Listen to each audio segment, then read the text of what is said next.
Right now, somewhere on Earth, a rocket is being built that will carry humans to Mars. A car is driving itself down a highway. A satellite the size of a coffee table is beaming internet to a village that has never had it. And one man owns all three companies making that happen. His name is Elon Musk.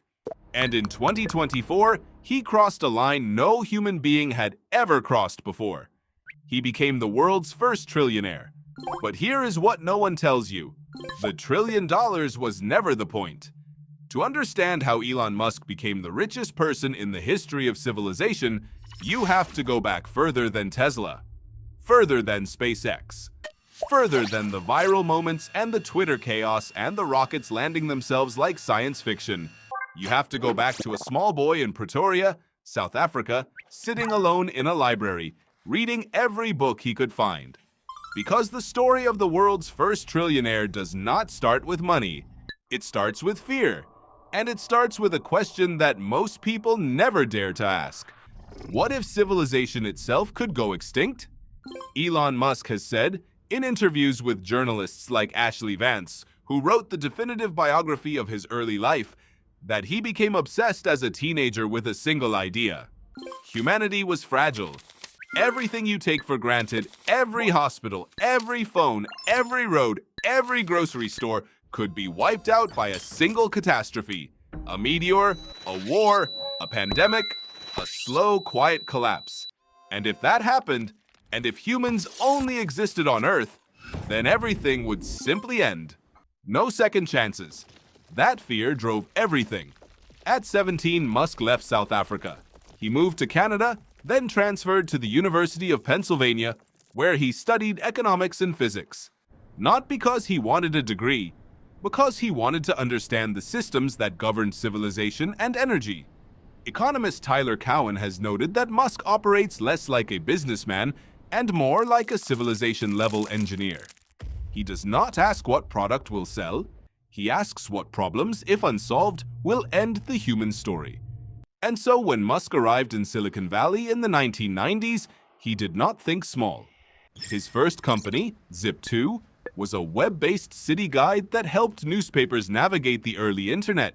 It was unglamorous. It was tedious. He slept in the office and showered at a nearby YMCA. When Compaq acquired Zip2 in 1999 for over $300 million, Musk pocketed around $22 million. To most people, that would be the finish line. To Musk, it was seed capital. He immediately put almost everything into his next company, an online payments platform called X.com, which eventually merged with a competitor called Confinity and became PayPal. When eBay acquired PayPal in 2002 for $1.5 billion, Musk received $165 million. And again, he did not celebrate for long. He took that money and did something that everyone around him thought was insane. He started a rocket company. SpaceX was founded in 2002 with a goal that sounded more like a philosopher's fever dream than a business plan. Make humanity multiplanetary. Reduce the cost of space travel by a factor of 10. Eventually get humans to Mars. Musk invested $100 million of his own money into SpaceX. The first 3 launches failed. The 4th launch succeeded on the last possible attempt before the company would have run out of money entirely. NASA noticed. They awarded SpaceX a contract, then another. Then the company became the first private organization in history to send humans to the International Space Station.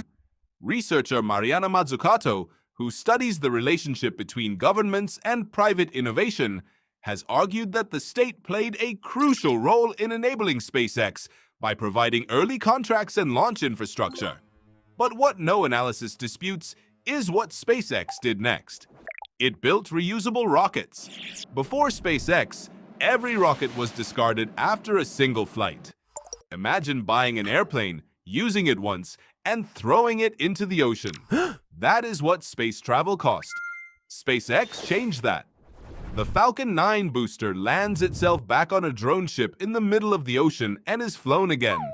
That single engineering achievement collapsed the cost of reaching orbit.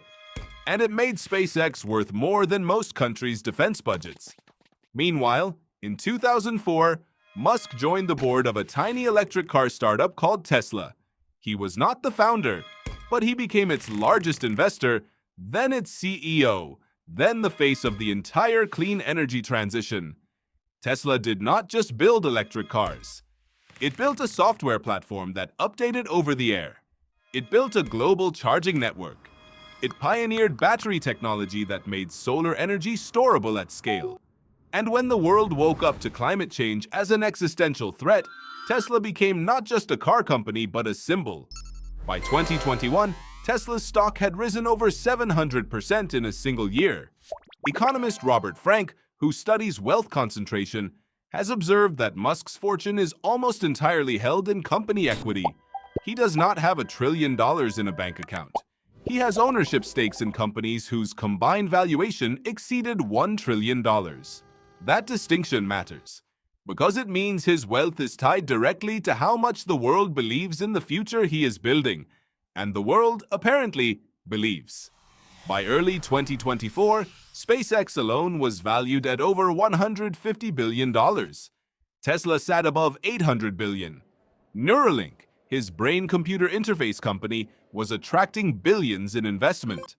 xAI, his artificial intelligence company, launched a competitor to ChatGPT that reached hundreds of millions of users within months. And Starlink, the satellite internet division of SpaceX, was actively connecting remote communities on every continent.